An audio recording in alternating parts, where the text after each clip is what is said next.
Welcome back to the Explanation Pro. Today I'll recap an action war film called Red Dawn. Spoilers incoming. Different news from different countries flashes before us, due to the fallout of the European economic crisis. They all spread the word about North Korea having an evident increase in its military power, and are said to have partnered up with the Russians, which eventually adds more fuel to the fire.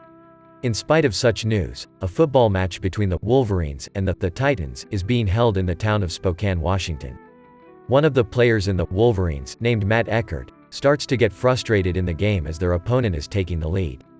His girlfriend Erica Martin, father, Sergeant Tom Eckert, and older brother, Jed Eckert, all watch his game.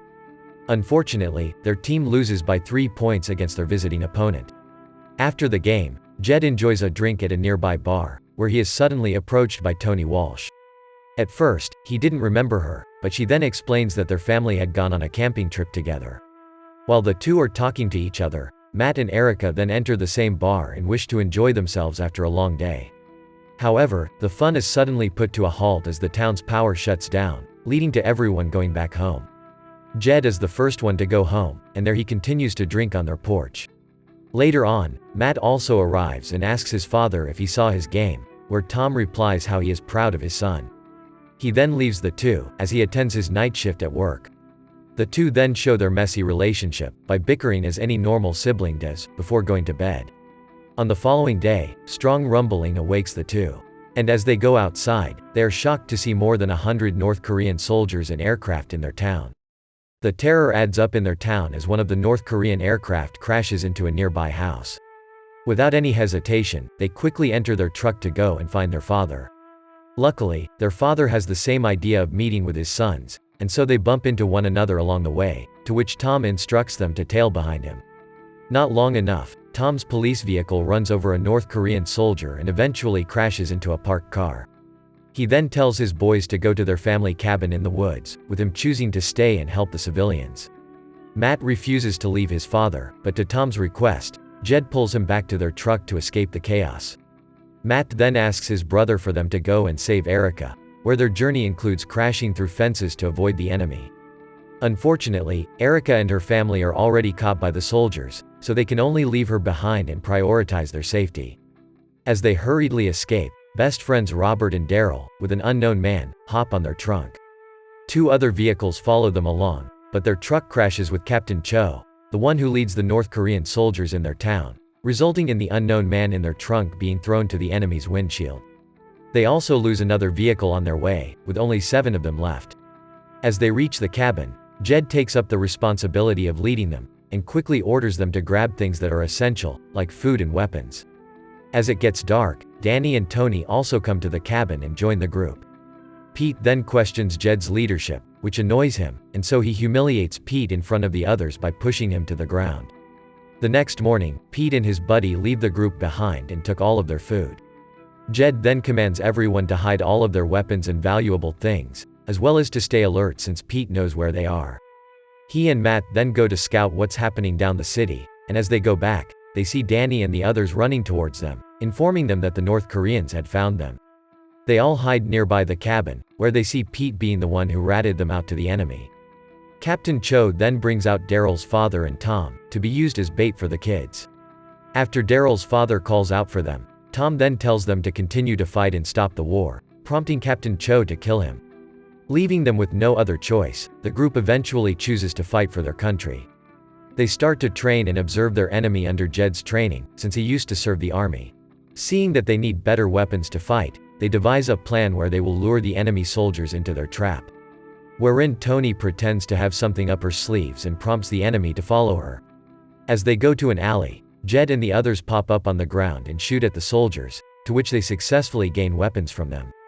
After a successful mission, the Eckert brothers even have the time to make fun of Robert by tricking him into drinking deer's blood. At night, while the others are sound asleep, Jed sees his brother staring at his girlfriend's picture, in hopes of seeing her alive again. The group then continues on with another mission of creating chaos in town, so that civilians can see that someone is fighting for their freedom. They successfully bombed numerous enemy bases while vandalizing the word Wolverines, and one of those who were caught in their explosion is Pete, who acts as a collaborator of the enemy. After their last bombing, they all quickly disperse to escape, wherein Robert and Daryl unconsciously enter a Subway store. Their eyes light up and they immediately steal food and drinks for their group to eat at their hideout. Later that day, Matt sneakily goes to find Erica alone, but to his dismay, she is nowhere to be found. Jed awaits him outside their place, and there he lectures him on his impulsive actions that may lead to dangers arising in their team. He can only storm off away from Jed and throws his phone at him, which shows pictures of how they can catch Captain Cho. The following day, they start to commence their plan of wreaking havoc during a public rally of the North Koreans and their collaborators, the Russians. As all seems to go as planned, Matt suddenly sees Erica on a prisoner's bus, and this triggers him to set off their bomb earlier as planned to follow his girlfriend. His actions greatly disrupt their plan, leading to the death of one of their teammate, Greg. As he and Erica go back to the Wolverines' place, Matt is speechless after hearing the news of Greg's death, as Greg was trying to help him. His guilt quickly escalates and so he chooses to stay away from the group for days. Meanwhile, the Wolverines continue to help civilians and kill the enemies, wherein Robert heroically finishes them, leading to an uproar of the town folks' support for their rebellion. Back at their base, Erica approaches Jed to go and convince Matt to come back to them, and so he eventually agrees since he is worried for him as well. At the same time, a high-ranking military officer barges into Captain Cho's office and is furious at him for letting the Wolverines win the civilians' hearts and giving them hope. But he can only blurt out that he has a plan to finally end the Wolverines. In the woods, Matt is touched by Jed's words toward him and so he eventually goes back to his team, with all of them reconciling afterward. At dawn, Jed and Tony are enjoying their time together at an old railway. As they are about to kiss one another, bombs start to rain in the forest. And so they rush to go back to their team, but unfortunately, the sudden attack by the enemies quickly ends the life of Julie and Danny. While they camp in the forest, 3 American military soldiers pop up to them, which include Tanner, Smith, and Hodges. They state that they're looking for the Wolverines to ask for help, to which Jed leads them to their camp and tells them that they are the Wolverines. They all camp in front of a bonfire, where they all create a plan of taking the briefcase from Captain Cho, which is used by the enemy as a closed network communication that can't be hacked. They then go to a nearby apartment next to the police station, which the enemies use as their base. They quickly set up their plan, and 6 of them continue to enter the building, leaving Smith and the girls behind. As they follow the wire that leads to their destination, they suddenly see a Korean man and woman flirting with one another, and they're lucky that they aren't caught so far. With the wire splitting into 3 directions, Daryl and Robert are assigned to follow the wire to the ground floor, Jed and Matt stay on the same floor, and lastly, Tanner and Hodges will secure the front door. As all of them are in their places, one North Korean soldier stumbles upon Matt, as well as a pair of Koreans seeing Daryl and Robert too, leading to the Korean woman screaming at the top of her lungs. Her voice quickly alerts the enemy, including Captain Cho, who quickly runs to escape with his briefcase. On the other hand, the ladies outside are given a go signal to use their bazooka and bomb the enemies outside. Inside, the men continue to fight their enemy, with Matt finally getting a hold of the briefcase. However, Captain Cho suddenly throws a grenade near Hodges, which leads to his death. At the same time, Daryl runs outside of the police station, where he is caught by the Russians, and is stabbed using a long and pointy weapon. After struggling to get away from them, the Russians let him be and stop following him anymore. Jed then faces Captain Cho, and as the fight seems to be more advantageous to Captain Cho, he sees a hidden compartment where he successfully acquires a handgun, which is actually his father's.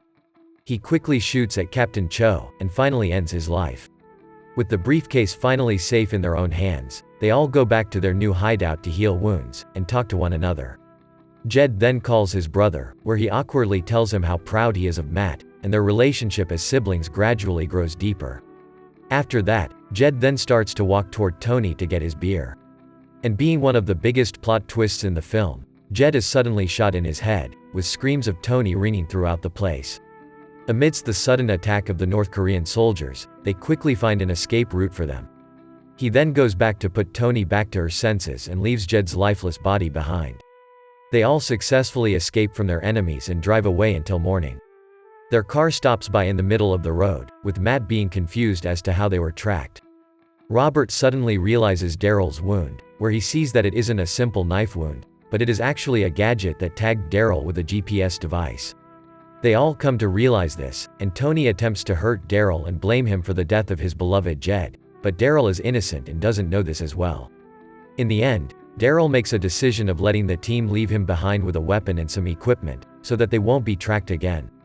Though leaving his best buddy behind is painful for Robert, since his parents also died because of the North Korean invasion, he can only do a peace sign to Daryl as their car leaves. With only 4 Wolverines left and 2 American soldiers, the soldiers then bring the briefcase to their helicopter. Tanner then asks them again whether they want to come to the land of the free with them, however, the Wolverines choose to stay. Matt then continues to lead the Wolverines along with a new set of members, where he inspires them with words and quotes from his brother Jed. On that same night, the Wolverines led by Matt and the others, all ride heavily armored vehicles towards a prison full of their town folks. The civilians loudly chant the word, "Wolverines," as they fire down the enemies. They all carry on pursuing the freedom that they are longing for from the North Koreans and other invaders, with the Wolverines giving hope to all Americans of a bright future ahead in their motherland. Thank you so much for watching. If you enjoyed this video, please hit the like button and also subscribe my channel for more videos like this. See you in the next video.